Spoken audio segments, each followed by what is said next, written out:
لیکن اس کے اندر بھی ہمیں پتا ہے کہ ہمیں خیال کرنا چاہیے کہ کوئی گلا غیبت یا اننیسیسری ضرورت سے زیادہ ہمارا وقت ان باتوں کے اندر ضائع نہ ہو. اور اسپیشلی ہمارے میں اتنی ہمت ہونی چاہیے کہ اگر ہمارے ساتھ کوئی فضول کی باتیں کرتا ہے جس کے اندر گلا و غیبت کا کوئی بھی عنصر ہے تو ہم وہاں سے اٹھ کر چلے جائیں. یا اگر آپ میں زیادہ ہمت ہے تو آپ اس کو روک کر اس کو سمجھا سکیں کہ کیوں ہم دوسروں کی گلا غیبت کرتے ہیں.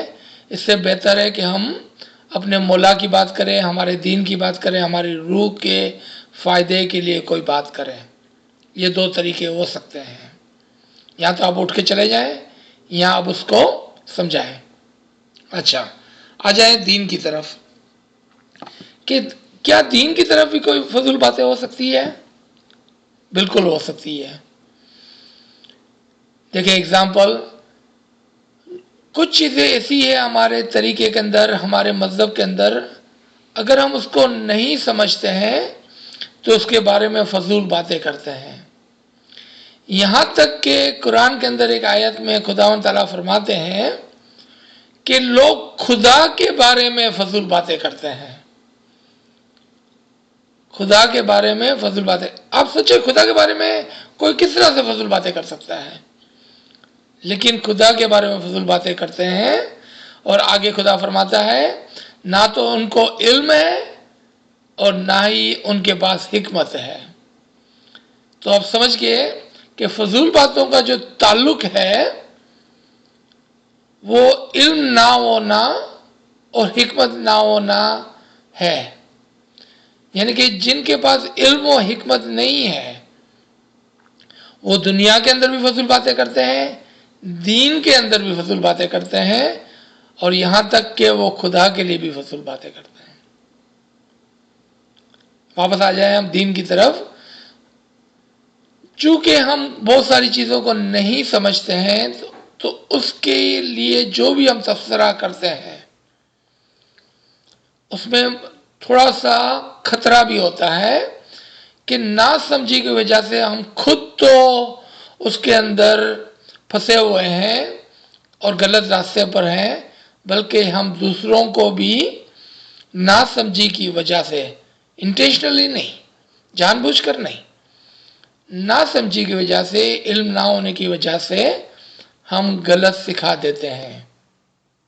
ایک چھوٹی سی اگزامپل میں آپ کو دے دیتا ہوں کہ اگر کوئی ٹیچر ہے نا اسکول کے اندر جس کو امام کے علی اللہ ہونے میں مسئلہ ہے، یا وہ امام کو علی اللہ نہیں سمجھتا ہے، یا وہ امام کو علی اللہ نہیں کہہ سکتا ہے، اور اگر وہ اپنے بچوں کو کسی وجہ سے امام کے اور امام کے جسم کو سکھاتا ہے اور ہمارے مذہب کے جسمانی طریقے کو سکھاتا ہے، تو مولا از خود فرماتے ہیں کہ اگر آپ اس کو جسمانی مذہب سکھاؤ گے تو وہ جسمانی رہ جائیں گے.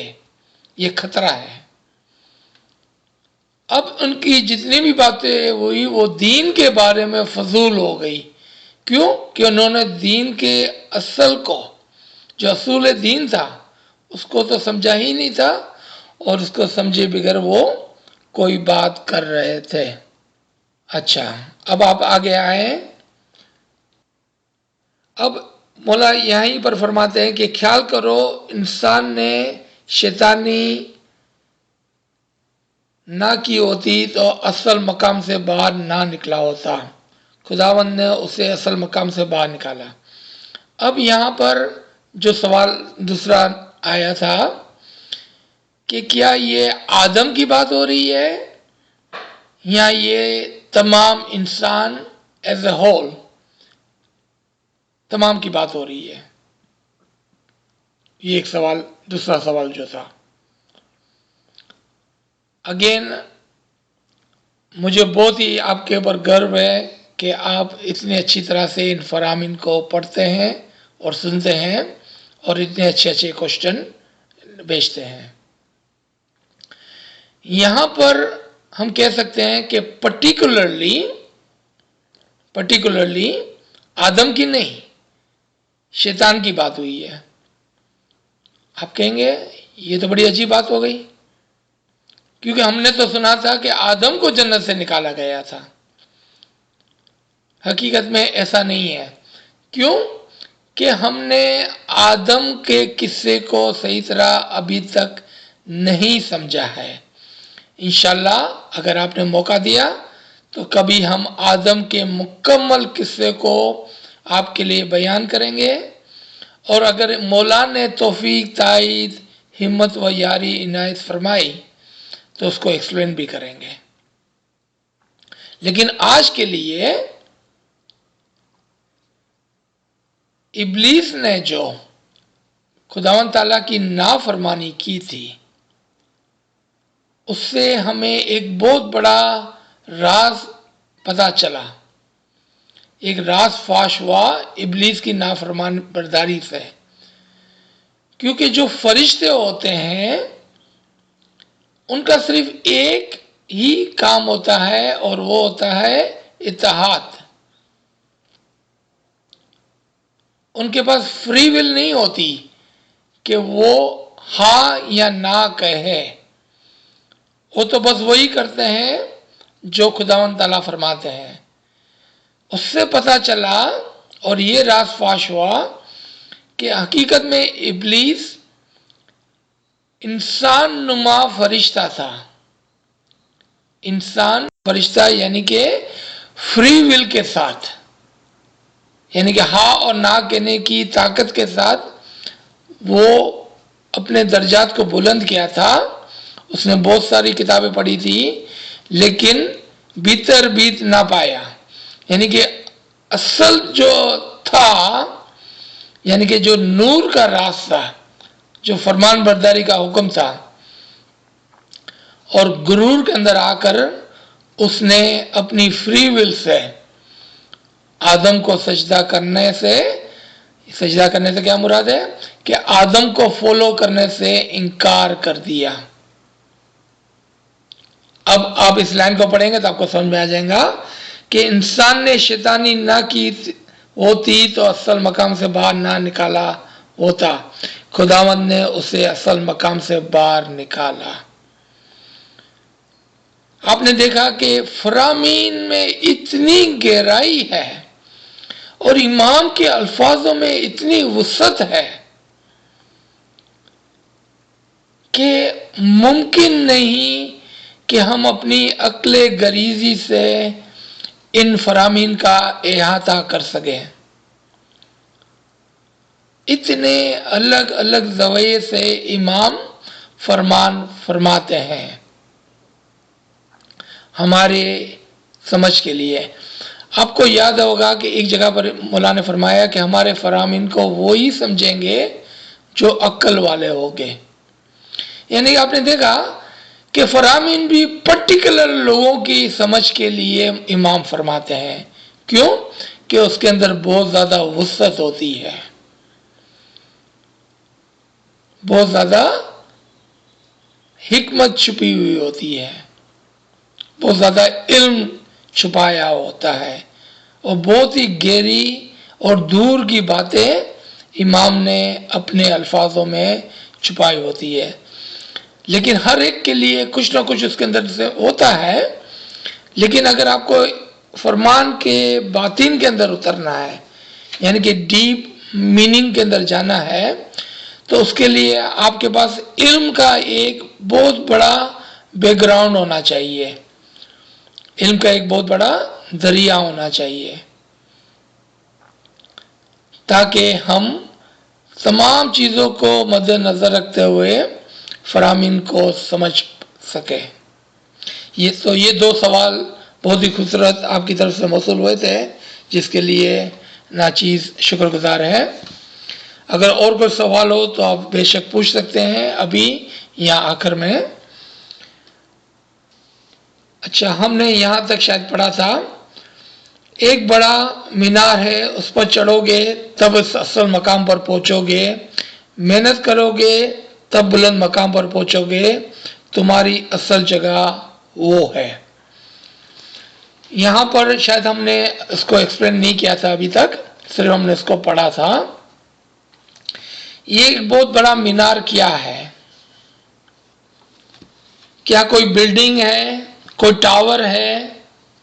یہ کون سا مینار ہے جس کے اوپر امام ہم کو چڑھنے کے لیے فرما رہے ہیں؟ یہاں یہ مثال کے کیا معنی ہے؟ اگر آپ ایک مینارے کا تصور کریں، ایک بلڈنگ کا تصور کریں، تو آپ کو کیا چیز ملتی ہے مینارے پر چڑھنے کے لیے؟ آپ فوراً کہیں گے سیڑھیوں کا تصور آتا ہے، سیڑھیوں کا تصور۔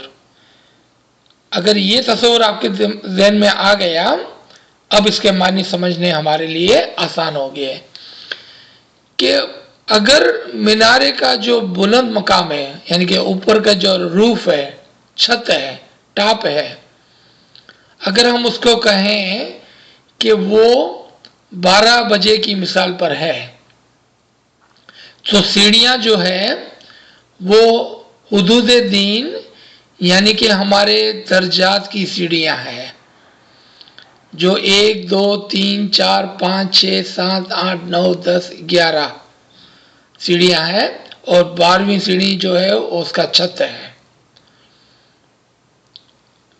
اور آپ تمام کو یاد ہوگا اور جانتے ہیں کہ حدود دین کی 12 سیڑھیاں ہوتی ہے، اس لیے ناچیز نے 12 کا نمبر یوز کیا۔